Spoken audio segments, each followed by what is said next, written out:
Welcome, everybody. Hope everyone is having a good afternoon or morning, depending on where you are in the world. It's 4 p.m. here in South Africa, but I know we've got quite a global audience today, dialing in from all over. So excellent to have everyone. We'll just give everyone a minute or two to join. I see the attendee list is filling up quickly, and just want to say thank you all so much for the time today, wherever you are, whatever time of day it is, for joining us. We're really excited to host this conversation, and we're just going to give it another minute or two before we fully kick off. Perfect. Okay. It is 4:02 on the dot, at least where I'm sitting. So I think we'll kick off. We'll keep the room open so people can continue to join. And here we go. Let's get into it. I am just really excited and honored to be co-hosting this conversation with Sherelle. We've got an incredibly exciting group of women today, and I think the lead up for this event was as exciting as the first women's panel that the Lekker Network hosted, and we're just really grateful for the energy, for the enthusiasm, for the number of people who are here today. We love to see it. We're breaking records with attendees with these webinars in particular. So I think it's really special. We're having really lively conversations within the network about the role that women play in communities in general, and business and in networking. And so it's just really nice to take that conversation into the world, invite members, invite people who are not members, but who are part of this network of incredible women that we've got here today. So without further ado, welcome again. This webinar came by so many layers of serendipity and synchronicity. Rebecca and I started working together earlier this year, and we just have been looking for ways to expand, to connect, to network, to collaborate. And we had a phone call one day and said, what if we were to share a table as two different businesses, as the leaders of two different companies, but actually shared a table at a networking gala, a fundraising event for the Reach for a Dream Foundation. And we're really excited to have Julia on the call, the CEO of the Reach for a Dream Foundation, because that is kind of how this all came together, how we were all able to meet each other. So Bex and I shared a table. We've got 5 seats. We each said, okay, cool, let's invite some of the most amazing and inspiring women that we know, and let's share an afternoon together at this event. Let's support Reach for a Dream. Let's show up. Let's connect and let's give. And I think that really we had no idea when we had that conversation that it would turn into something this powerful and this big. But what happened at that lunch was spectacular. You almost couldn't make the story up. We were table 37, and the women on this call make up part of table 37. And it just so happened to be Reach for a Dream's 37-year birthday. And so we heard that and we thought, okay, there's something here. This is just so meant to be, so great. And we all just got on like a house on fire. There was this chemistry, there was this energy, there was this just this real vibe.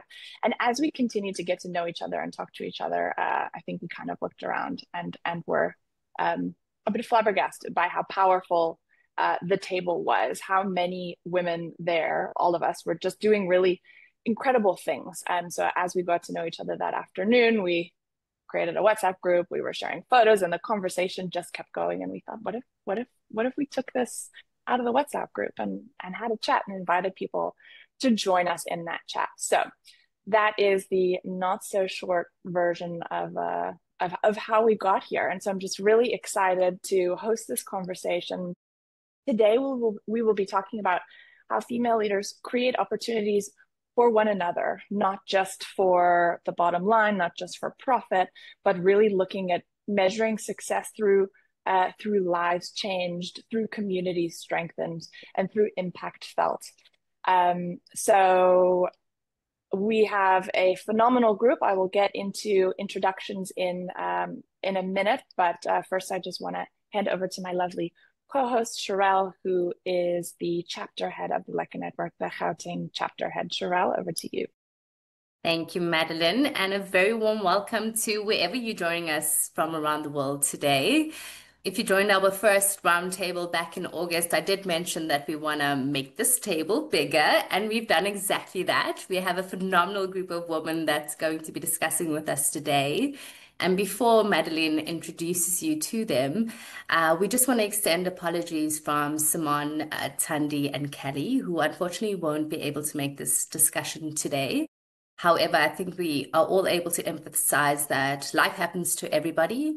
And when those unexpected surprises do happen, we have to be absolutely present and continue to do what we have to do to be responsible in those sections of our lives. But today is not just, we're not coming together just over conversation. We're here to witness the ripple effect that happens from women that build movements. And when women build, when women lead, and when they create, they don't just create an impact that stops with them. It flows over into businesses, into families, into communities, and the impact is far beyond what any of us would imagine that it would be. Excuse me. So over to Madeline just to introduce the women that we have around the table today, and we can get into conversation. Thank you, Sherelle. I'm going to start by asking you, Julia, to just give a brief intro into who you are and what you do and how you help Reach for a Dream Foundation. Thank you. Thank you for having me. I'm really honored to and humbled that I was invited because I wasn't sitting at the table on that lovely day. I'm Julia Sotianakos, and I'm the CEO of Reach for a Dream Foundation. I have been at the foundation for the last 17 years, and the work we do resonates with a lot of the values that I personally have. We believe in the power of dreams.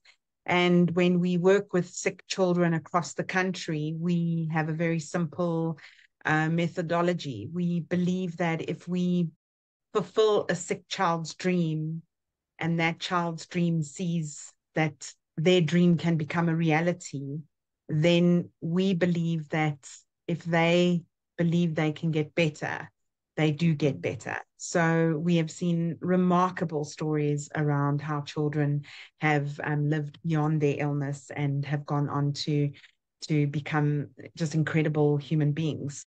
I'm very, very happy to share some of those stories with you all today.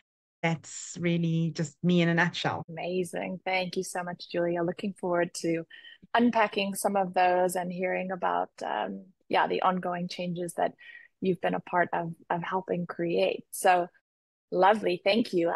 Next, Sam, I would love to give you a chance to introduce yourself, and seeing as you are a communication expert extraordinaire, I think this will be a breeze of an introduction. I know you're involved in some incredible organizations and work really hard to bring women together in a really empowering way. So I think it'd be great if you can share a little bit about you and how you help bring people together. Thanks, Madeline. And I've never been called an extraordinaire before, so that's now going on my LinkedIn bio after this. Thanks so much. My name is Sam Gomo, and I am a public relations and communications specialist, and I've done that for many, many years and have my own consulting agency. But I think through the work we do there, it led me to launch the Womandla Foundation. And that's really been a passion project that has grown exponentially in supporting women and girls through mentorship, through STEM, well now STEAM, we've added the arts and STEAM. And also we've just recently launched our entrepreneurship and development pillar. And really this is a platform. It is a movement in South Africa. Actually, we have a hashtag Womandla to the world. And really ours is to support through skills development programs. And that really means that everyone on this call, is part of the Womandla family by virtue of being a woman themselves, but also women allies and those who are passionate about empowering women and girls in South Africa. So that's me in a nutshell. Thank you. Beautiful. Thank you so much, Sam. Yeah, that can definitely go on your LinkedIn for sure.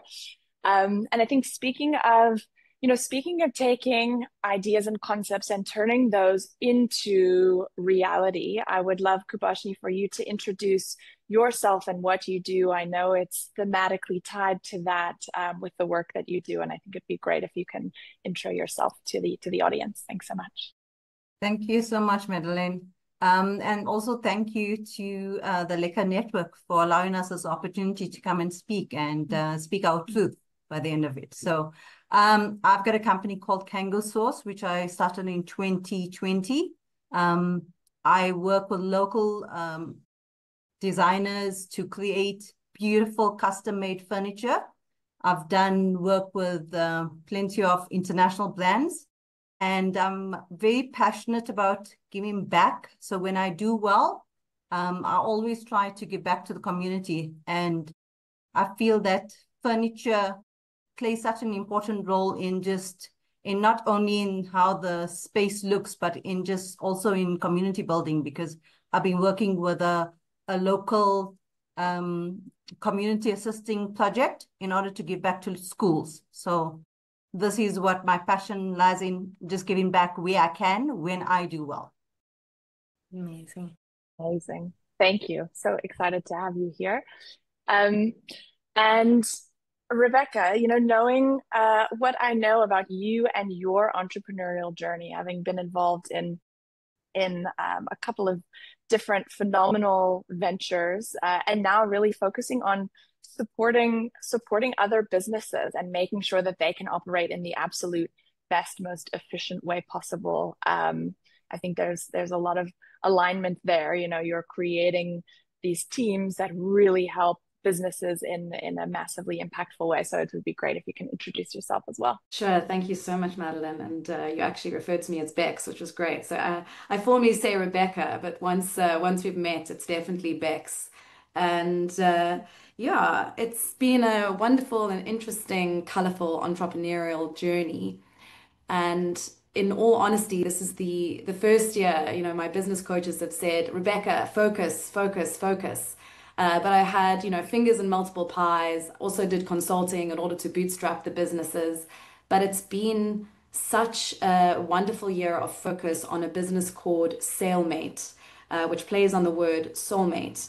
And really, it's there to enable founders to start falling in love with the sales journey, because often sales is associated with a schlep or a little bit of anxiety or fear because of this lack of the business growing.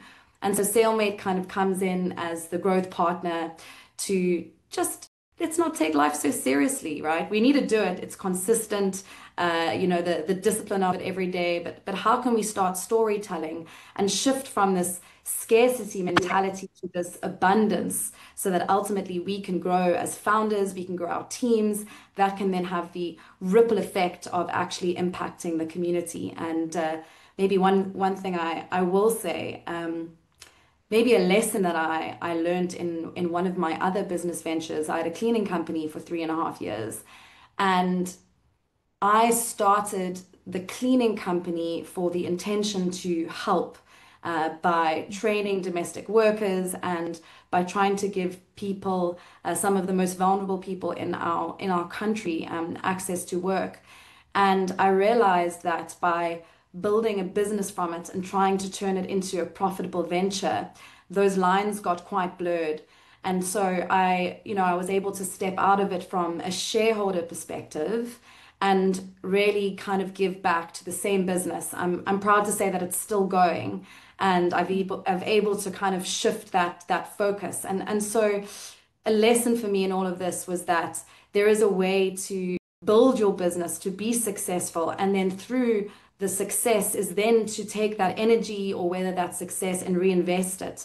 Sometimes you don't have to use our business necessarily to do good. It's great if the two can merge, but that's been a very important lesson for me in my business journey. Beautiful. Thank you, Bex. Great. And Vumi, welcome. We are really excited that you are able to make it here. I see that Sherelle has multiplied on the call. It's just a technical glitch, but we know it's really you. We believe it. We know it's not a deep AI fake. So welcome to the conversation. And the timing is perfect. We are just doing introductions, and I think, knowing what we were able to connect on at the Reach for a Dream conversation, that you are a huge proponent for branding, for positioning, for your creating a presence that's really meaningful. I know you do amazing consulting work. It'd be great if you could also just introduce yourself to the audience, and welcome. Awesome. So Dumelang Sanbonani, good afternoon, everybody. As mentioned, my name is Vumi Msweli, and I have the privilege of being the founder of Hesed Consulting as well as Hesed Africa Foundation. And my work is quite simple. My work is to connect people from where they are to where it is that they want to be. And we do this in a number of ways. Of course, with our coaching business specifically focused on career coaching. But what's become my primary focus has been our Hesed Africa Foundation, where we're connecting people from how they use water to how they can make it more efficient in order to enable others in rural areas to have access to water. It's been a fantastic journey becoming an entrepreneur. It's been very difficult. I started as an accountant, but as you can tell, I've got lots of personality, I promise. But the evolution of what you're doing it and how you're doing it is one of the things that keeps it exciting in the journey of being an entrepreneur. So I'm very excited to continue the conversations we had from our table to making the table bigger, as Sherelle so rightfully said. It's lovely to meet you all. Thank you so much. Excellent. Okay, lovely.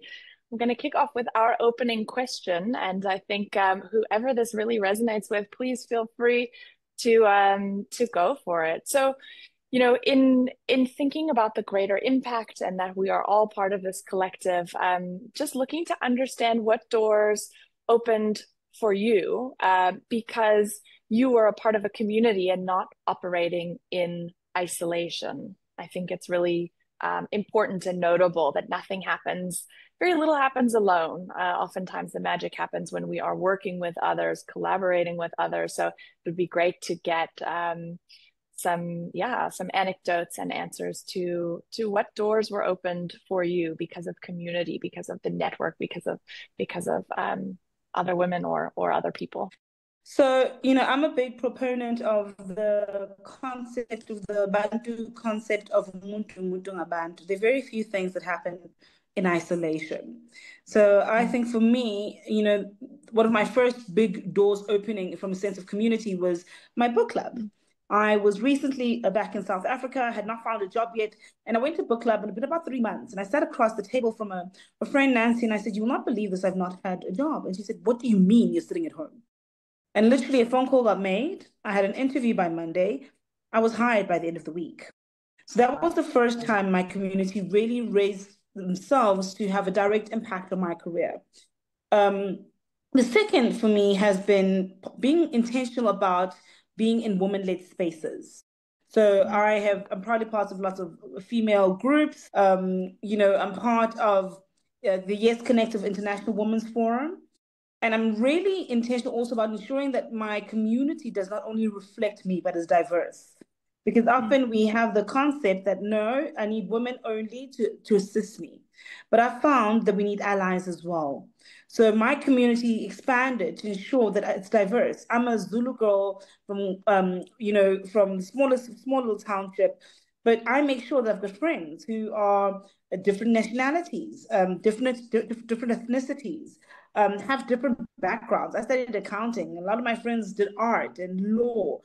And that for me enriches my community, and the ability to give me a different perspective is imperative, right? So I think for me, that's where the sense of community comes, but also being intentional and realizing that you have to build your own community. And you have to be of service to your community, because no one likes someone who's just a take. But if you're able to give and receive and take, then that allows for a community to want to invest in you, but most importantly, for you to be able to invest in your community and be of service. So powerful. Sherelle, Super powerful. do you want to jump in? Sure. Thanks, Fumi. That really was powerful. And you mentioned that you're part of quite a few women's spaces, right? there's clearly still a need for so many women's spaces to still exist because of whatever women are still facing, etc. Do you find that there is a change in having women's spaces as opposed to not having them? And what comes out of those women's spaces if they cease to not exist, what different changes would there be? That's So just you're putting me on the spot there. It's an interesting way of viewing things because often we don't appreciate things until they're absent. So if we look at the woman, I think it was of 1968, who marched to the Union buildings, had they not had a community, we would not have realized the impact that had on our country. I find that the absence of women's spaces makes it difficult for you to want to achieve more. Representation really matters. When you see a woman who's like you, when you see another woman walking into spaces that initially seemed impossible, all of a sudden witnessing them expand to be the highest version of themselves allows you to do the same, right? And I think if there are no female spaces, then we can't realize that. And a good example would be if we look at Meta and if Sheryl Sandberg hadn't written the book Lean In, would there have been a revolution with women saying, listen, I want to take up space, I want to lean in? Will Azozi have even become Miss Universe after that prolific answer based on what Sheryl Sandberg had said, right? Would the abuse of women like Me Too happened if there were no female spaces where people felt safe enough to express how they were actually being treated? We look at it in the context of South Africa right now, where we're getting ready to celebrate I Stand With Women. Everyone wearing purple as we enter the GBV 16 days, right? If women weren't leading the charge in that, it would be deemed to be socially acceptable. Sure. You know, there's a beautiful African poet that says, if the lion were not to tell a story, only the story of the hunter will be glorified. We have to have our own voice in order to glorify what it is that we've actually done and what we actually do to contribute in shifting our society. stunning. Yes, Sam, do go ahead. No, I was just doing the clock on that. Yeah, that's exactly that. I think I wanted to add on to what Vumi said, and also how being part of a network has really helped me, and building a network, I think has also been very, very pivotal in my life. From my transition, I mean, I wasn't always an entrepreneur. I worked in various industries, from retail, FMCG, edtech, whatever, and tech, until there was a point in my life that I had to make a significant change.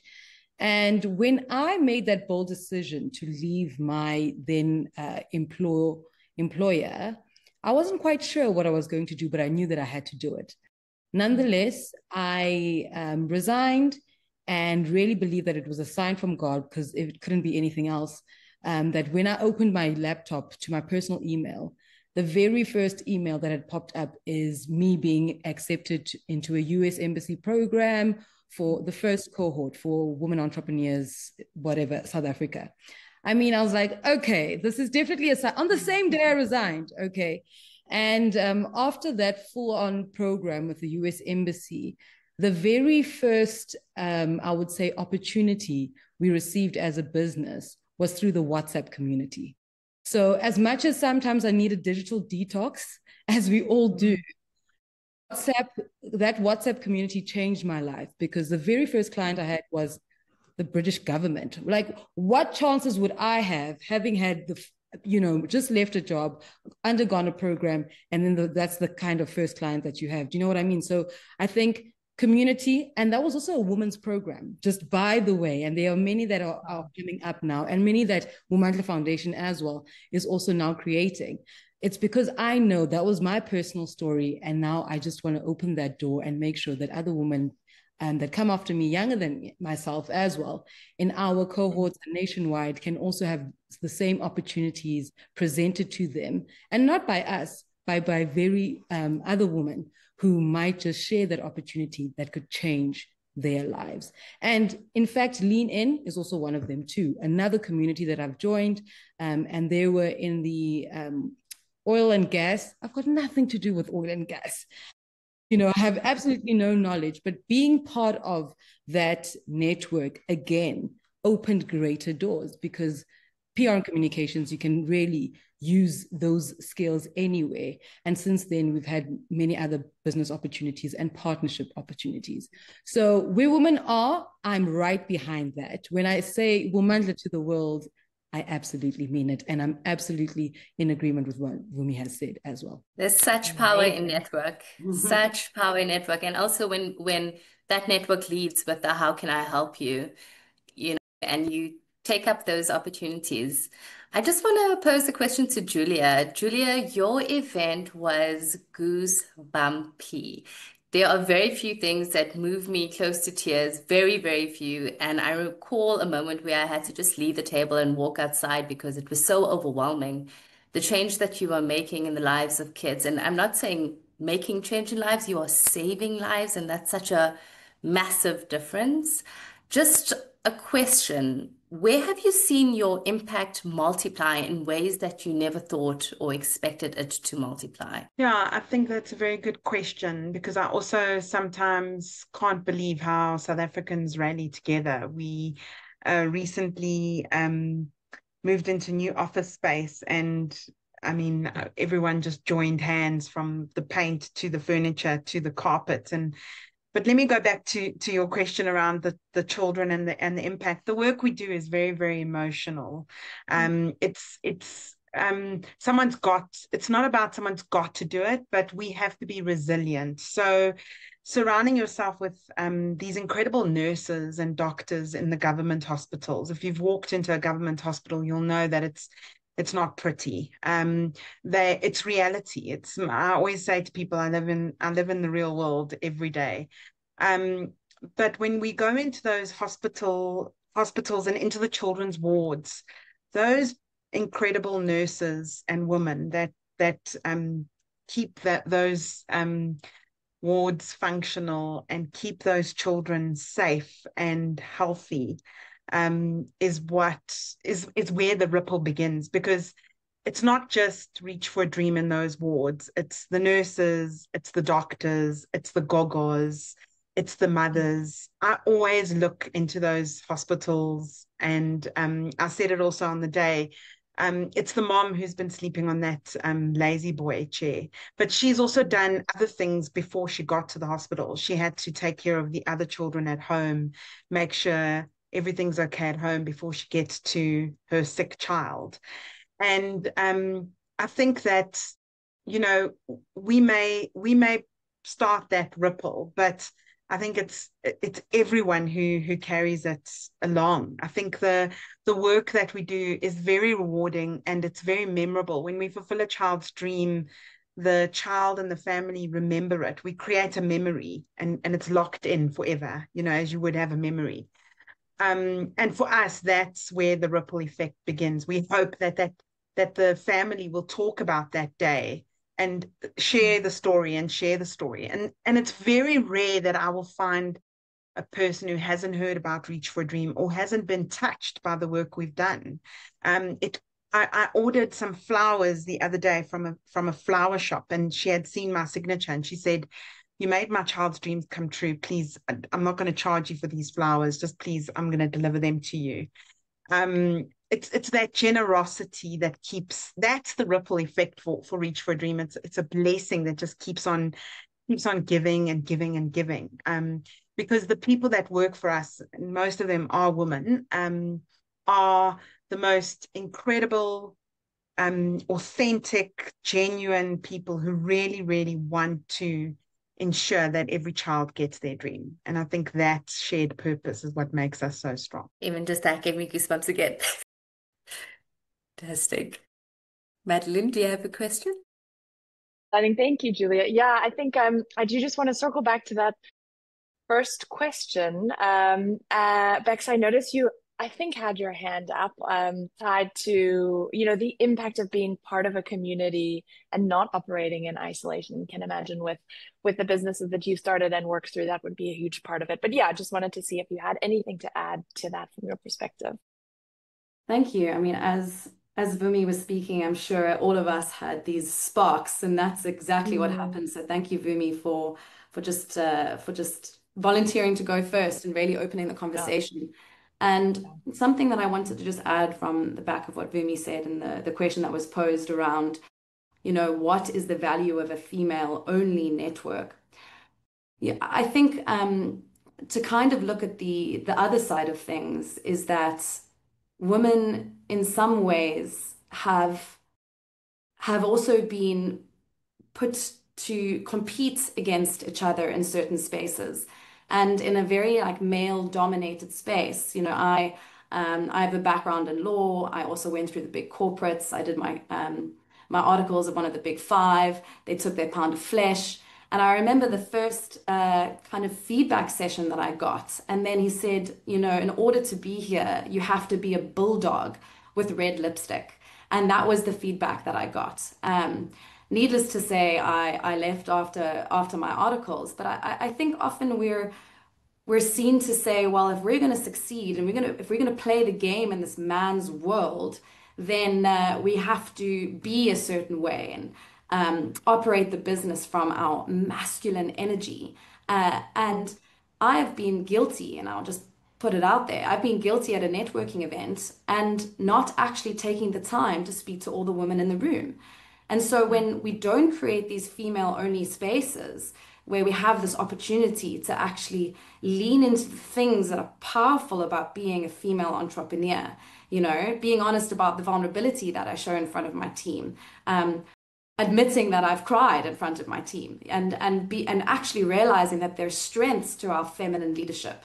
That is the power, because if we only show up in these male-dominated spaces or spaces where there's other men, then I tend to have noticed in myself this tendency to behave and to not actually make the effort to speak to other women. And I want to just applaud. I remember going to a networking event, and it's Recruit My Mom, the founder of Recruit My Mom. She's inspiring, absolutely inspiring. And I just looked at her workroom, and suddenly, she had all the women just like flocking together and talking to each other. And, so what you're often finding is that in these, networks, you're having women that are then having smaller WhatsApp groups and doing things that are just for women.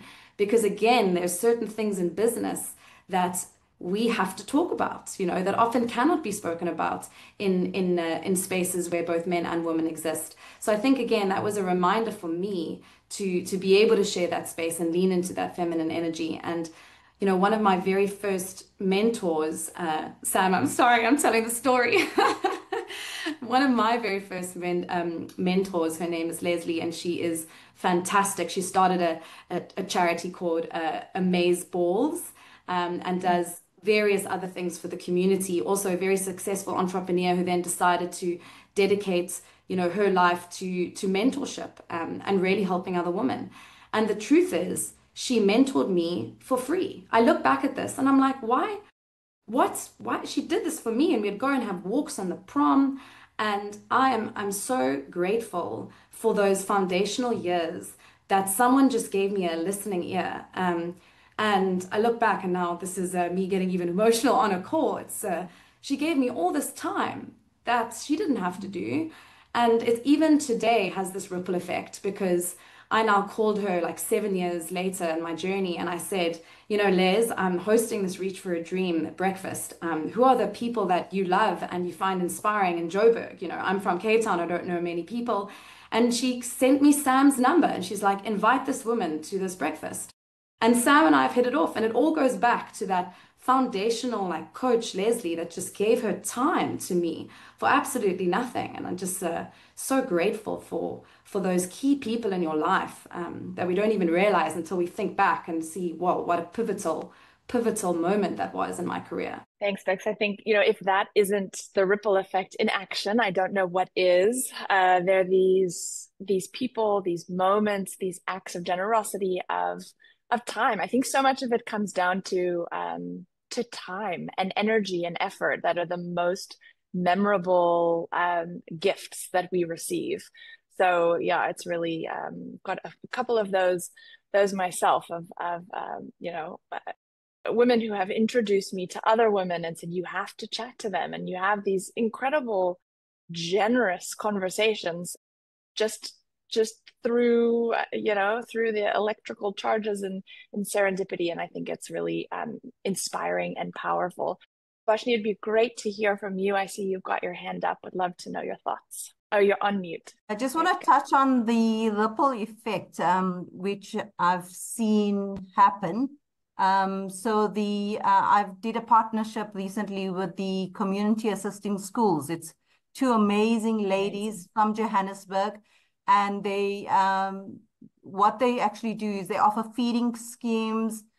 They do school projects, small school projects, and the one that I've assisted them with is redoing and refurbishing their school library, something as simple as that. And the impact it has on the little kids, grade 0 up until grade 7. It's a primary school. I mean, this will impact them into adulthood. It's a foundational phase, just to be able to read a book, to be able to have access to a library. I think it's so important. So the thing about giving back, and you giving back to a community that needs it.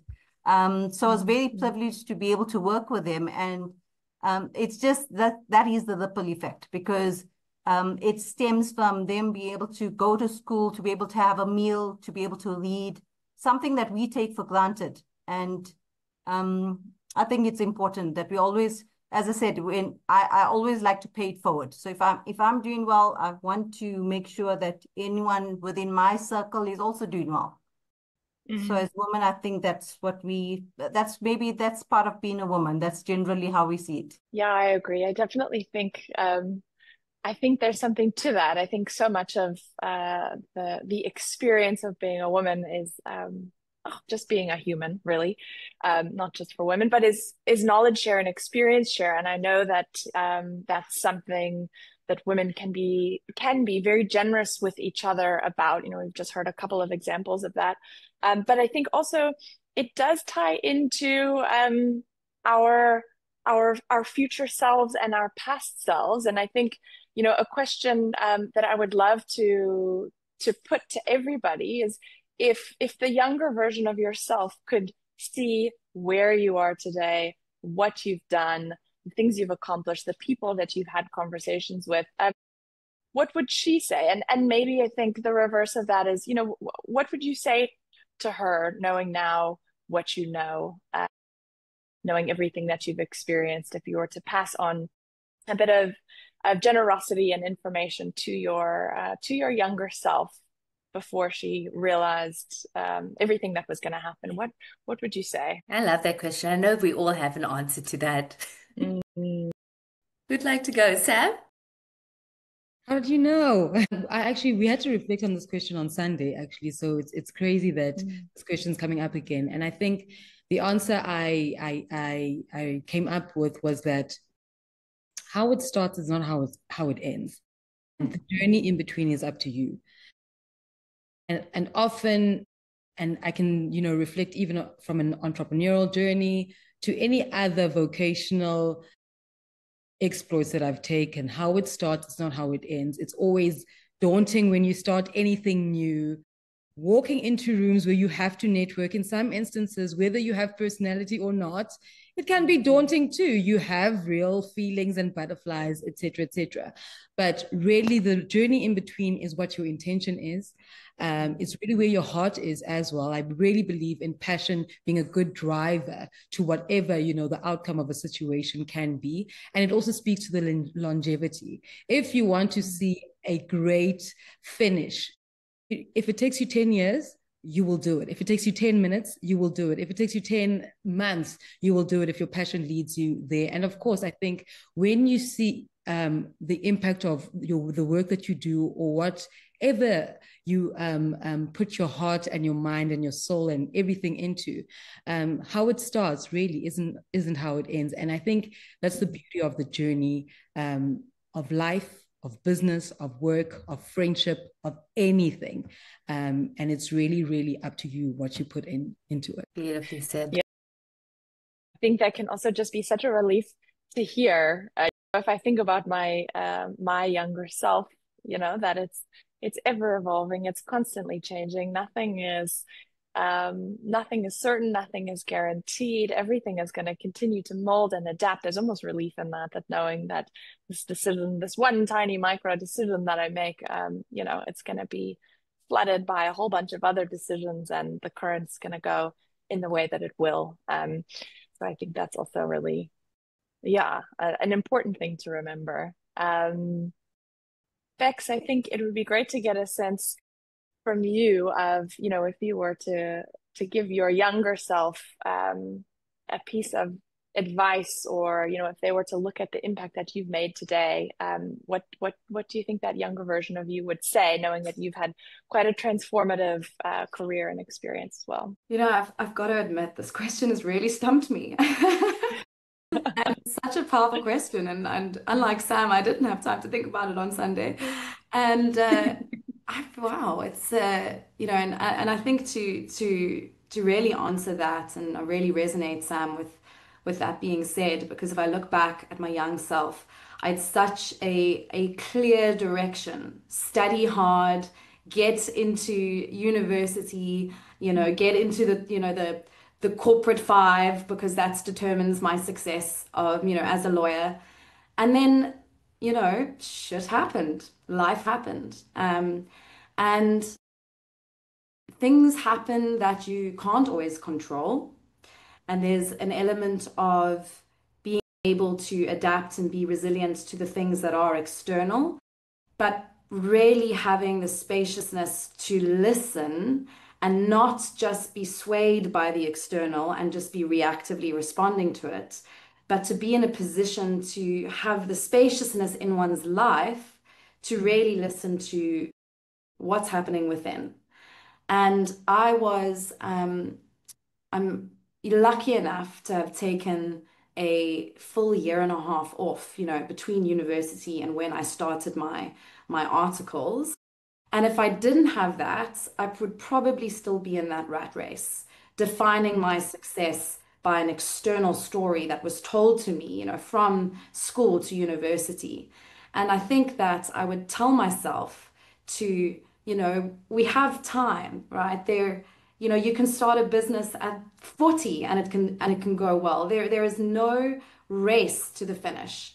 And to really allow my small, young Rebecca that time and spaciousness to experiment, to get things wrong, and to not let my career success fundamentally define my success. And I think I'm still learning that lesson. And what I mean by that is sometimes when I feel that my business isn't going as best as it could, I don't often feel confident in social spaces. And then I feel like the line's getting blurred.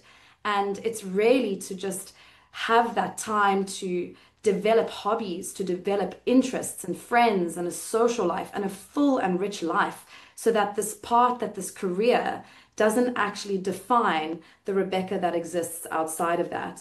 And so that by having that spaciousness and that understanding who you are, you can take those courageous risks and be proactive in your life direction, as opposed to reactive to what life just throws at you. We often feel like everybody can see the challenges that we are experiencing internally, and that's what makes us so anxious when we then go into spaces where we don't feel confident, because we don't feel like our life is where we want it to be. And that's what causes that conflict and that anxiety. But nobody knows what actually is happening inside of us, and we are able to compartmentalize it and show up in spaces where people have no idea what the turmoil that's actually going on inside of us.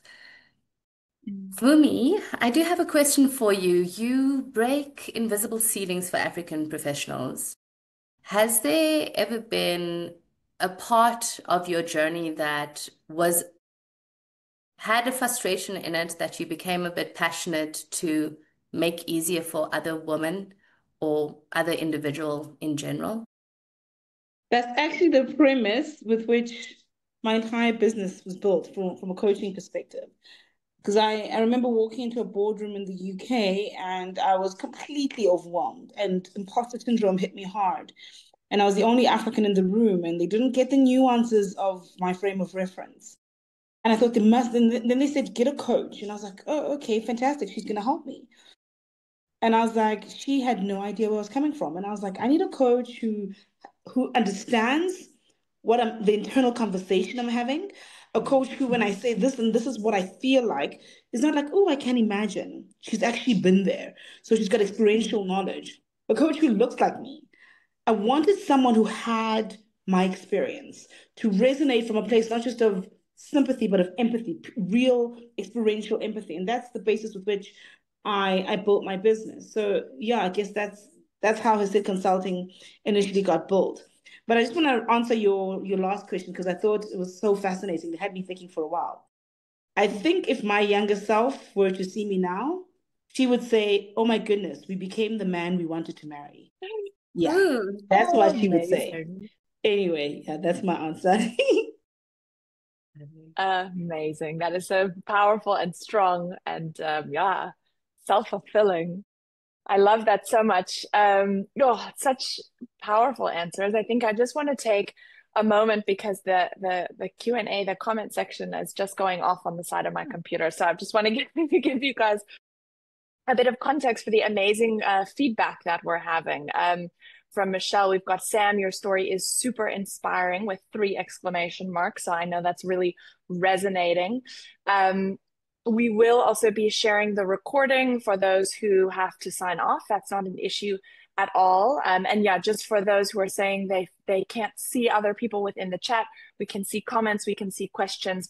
Please feel free to share those and type those in the message box. We've got line of sight on that. Just because of the size of the audience today, and the format of the webinar is a little bit different. So we are watching these comments. We've got them here. Not a question, but a comment. Simply not enough words to describe how I feel listening to all of you and your journeys. Proud of you all. When I started my career 30 years ago, first in South Africa, then the UK, and then Germany, it was a tough male-dominated space. I learned to lean in, listen, learn, and question everything. It was tough. I was in the automotive space. My message to my younger self, there are no limits and no ceilings. Trust your gut and pass it forward. Well done to you amazing ladies. And I think that's just yeah, bold and beautiful. Lots of all caps and enthusiasm and exclamation marks in there. So I think, you know, what a nice way to end that comment with pass it forward. And I think that's really what we are trying to do in sharing. And I think also just being more conscious, especially in these male dominated spaces where like you mentioned, Bex, it can be easy to operate sort of in an automated stream that we think, you know, we've almost been conditioned to do. So I think this is a nice reminder to kind of crack that open a little bit.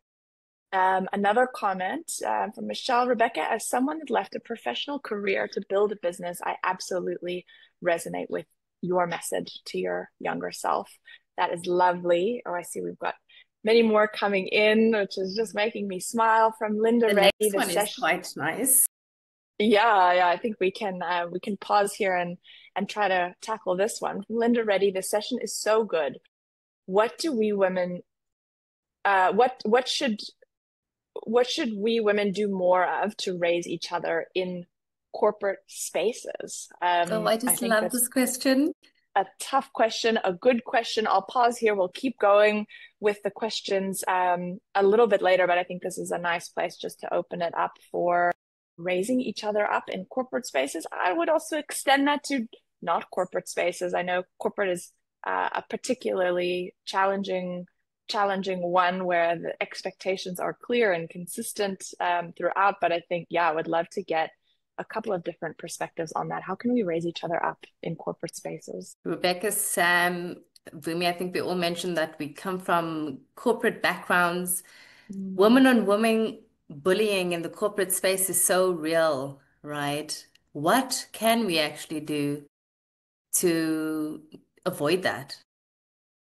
Just to that question, who would like to answer that? So I can't, sorry, I can't give an answer to that. I just got an experience share. So my journey, I am where I am because of a visionary female leader who actually saw value in me and pushed me to be an entrepreneur. So there are women out there, female leaders, who will see the best in you and want to give you that opportunity. So I know, I mean, I'm an entrepreneur now. I'm not in corporate anymore. But there are those female leaders. So I was very fortunate. I was just in a very fortunate position that I was able to have access through her, and she's still in a high position as a director, and she still does that. She still pushes other women forward. So it does happen. It will happen if that's what you're looking for. I love that so much. Thank you. Yeah, it's always incredible when someone, especially a fellow woman, as a woman, sees you and pushes you and challenges you and takes you to the next level. It'd be great to hear your thoughts. I think specifically in my coaching experience, this is a question that comes up quite a lot. And I think at times we expect more from our female leaders than we do from our male leaders. So I think it's one, making the expectation aligned and equal, right?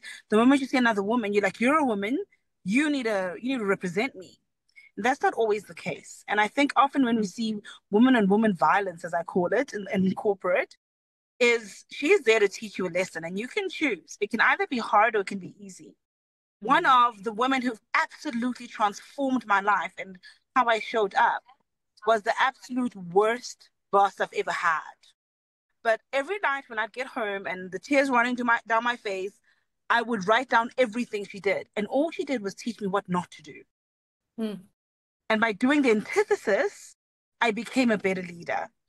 So I think sometimes when we seek a hand up from other women and they're not giving it to us, they're still teaching you a lesson, how not to show up, right? Wow. I love what Rebecca said when she said, just put on some lipstick but still be a bulldog. But actually, I'm not that person. So as soon as I can get out, I will get out. And I'll wear my lipstick and just be me, or not wear my lipstick and be me. So I think for me, those experiences really enrich our future selves. So I think that's my point. Let's just adapt our expectations and make them democratic and equal. I love that so much. Yeah, Sam. I would add to that and say, actually find male allies. I think in certain instances, again, we're not all going to be community. The chemistry is a real thing. Like, I could have been in table 38 and not spoken to anyone, but I happened to be table 37. And here we had great chemistry and we could connect and build relationship from there. So I think, if anything, look for chemistry to build real relationship. And from real relationship, I think you can really build your career if that's what you aim to do, or and support other people, and also find networks within the corporate spaces. I know many companies now have women's networks, women's circles, etc. But sometimes I also feel, don't completely isolate yourself to only women-focused initiatives. Learn from the male allies too. I think when I was in corporate space, most of my mentors were males, actually. Perhaps I had masculine energy. Who knows, Rebecca? I don't know. But for the most part, I think the way that I work, type A personality, etc., so many things, I was actually elevated by men because of the way that I work and how I operate in my space. So I think let's not only isolate ourselves. I think also find a position where you can shine. And if it's in a male-dominated space, then shine as a woman there. And where you find another woman come into the space, bring them into that circle. And again, things like chemistry, real relationship, and value exchange is also going to be super, super important. When you are a valuable player in the team, really people will look twice at you and not overlook you as they are. I understand there are unconscious biases at work. I understand that oh, this is such a woman thing, or, all of those underlying things that could be said that could knock you off of your axis. But honestly, if you just focus on what you do, what you're about, and find male allies in certain instances, I think that is super important skill and attribute to have. And then also be open, be aware of other people that you could potentially mentor, and women at that, to allow them into the old boys circles. So that's what I would do that. Yeah, maybe just on that point, it's in the end, all we can control is our own behavior and how are we showing up in those spaces, and I've really learned a lesson through a mirror in that. I had this, and I love what Vumi said, is like it's not all rainbows, right? Women also are entitled to different leadership styles. We can't assume that because someone is a woman that they are not going to, that they're going to be a softer leader or more emotionally attuned. And if they're, a little bit stronger or more forceful in their leadership, then they're a B word, or they're a bitch. That's also a bias that we have to other women that might have a slightly different leadership style. And I think at the end of the day, it's being wary of how are we showing up in the world, how are we adding value, and if there isn't that chemistry, don't take it so personally. There's right, and I know it's like I mean I say this because I've taken it so personally. I love to be liked by everyone. I love to people please. So when I walk into a room and I feel like a woman doesn't like me, does it? Yes, I get impacted. But then at the end of the day, all I can do is make sure that I am showing up authentically to her, meaning that me showing up authentically and trying to get her to like me is not showing up authentically, but realizing, okay, cool, not a connection. I'm still going to show up as best as I can, but I'm not going to grovel and I'm going to move on and, find those places that there is a value exchange, that there is that connection. And in finding allies, it's also in finding who you connect with, male or female, anything in between, and ultimately how are you playing it forward? And by hearing all of this and hearing my own stories, it's even making me think, goodness, am I even giving enough time to go out there and to just notice other people that, and maybe not to wait for someone to knock on our door and say, hey, can you help me with something? But to actually be a little bit more proactive about this. I agree. Yeah. Bex, I think something that you said just layers in with one of the comments that we're getting now in the chat from Linda. It says, thank you for the response, ladies. It's so valuable. Some thoughts to add. Women should have a mindset shift of collaboration versus competition. And I think this is really interesting. We're encouraged in our society of misogyny for women to compete for attention. It started in the school grounds. And I think, yeah, that's so true. And our families where women sometimes tore each other down. And I think that just layers back into wanting to be, seen, liked, and seen and liked. Okay, amazing. So yeah, I think we've touched on sort of like lifting each other up and different leadership styles, and just getting really lovely feedback. Yeah, Rebecca, oh my word, yes, be the best version of yourself. No problem, Kristen. For those who have to jump off, yeah, we've hit the 5 p.m. mark. I do want to open it up for a couple of questions as we start to close out and wind down. This is exactly how it went last time. We could just keep going for probably another couple of hours as we do. But thank you for those who have joined and for those who are hopping off on the hour. Not an issue at all. While your questions are coming in, feel free to layer those in, add those in the chat. An interesting comment that came in from Yolanda is that, good evening, I'm currently conducting an anonymous doctoral research as a PhD student at Gibbs on coping mechanisms used to navigate toxic leadership in the workplace. Would it be possible to please share my survey? Yes, we'll definitely share the survey. It sounds very interesting, very relevant. Would love to sort of help you out and see if we can get some more data for you on that. So we will share that link after this. Please pop any questions through. Let me see if I have missed one. There is a question by Karen Dalport, just inquiring about how Karen can connect with the panel of ladies that are on the call today. Please reach out to anybody through LinkedIn and feel free to connect and ask whatever questions you have. And then Charmaine Reed, in my experience, I had more women in corporate spaces who held me back compared to the men who created opportunities for me. Why do you think women hold other women back? So maybe I'll take this one. Sure. We'll start there. And let's just say in corporate, because I think there is a difference. Now, in corporate, there are only, let's just whatever it is, there only are a couple of jobs available, all right? So there is a lot more of this like this protection of one's domain. And as you kind of going up the corporate ladder and you're like a lot more niche in what you do, unfortunately, there is less opportunity because of, and of course you can move to another corporate, right? But I think the microcosm of a corporate is a little bit different from the entrepreneurship space. And so that's often where you see such internal politics. I mean, it's crazy, often when I speak to founders that have been recovered from corporates and gone into entrepreneurship, how few will ever agree to go back to corporate? And those that have gone back to corporate and have come back more traumatized to say, why did I ever do that? Or if they do, they will be a consultant. And really, that's what I did. I went back to corporate, but I kept a very, very safe distance from the politics. Because what happens, there's amazing things that happen at corporate. There's incredible minds, there are smart people. They've worked exceptionally hard to be there.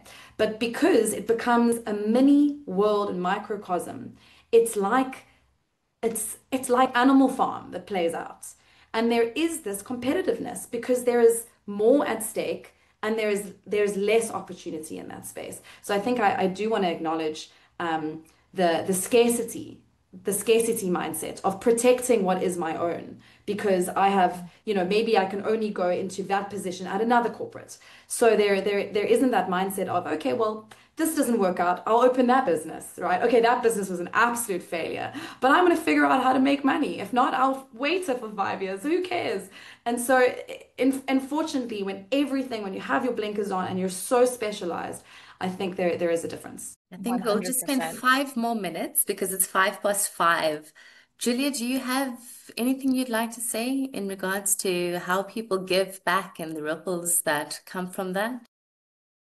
Yeah, I think I was going to add that I think as women we because we feel so deeply and we are sensitive by nature, we're nurturing and everything. I was going to say that it's very hard to find clarity, and sometimes when you're in that space of clarity, I think our decision making and everything just improves. So yeah, it's about finding that space. And I think it's not easy for me who runs an NGO and it doesn't even feel like a job to give advice to people who are stuck in corporates and, in their own ruts, as some people were saying. So I'm going to rather just address the question and say there's a lot of ways that you can give back to Reach for a Dream. We're always looking for volunteers.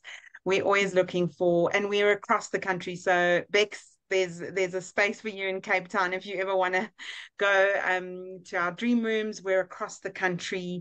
We fulfill 6 dreams a day. So we're not short of hands. So if you want to give back, you're very welcome to find me on LinkedIn or go onto our website and just email the info line. I'll get the email. And anyway, or through any process, you can reach out to me and we can chat on how you can get involved.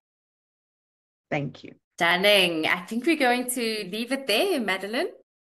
Thank you for such an enriching conversation, everybody. This was fantastic. I know that we definitely can go on because the flow's so effortlessly and easy. But until next time, thank you for joining the Lekker Network's Women Roundtable. From Mzansi to the world, have a great week further. And thank you for joining us, those at home. Bye-bye, everybody. Bye. Thank you so much, everybody. Bye-bye.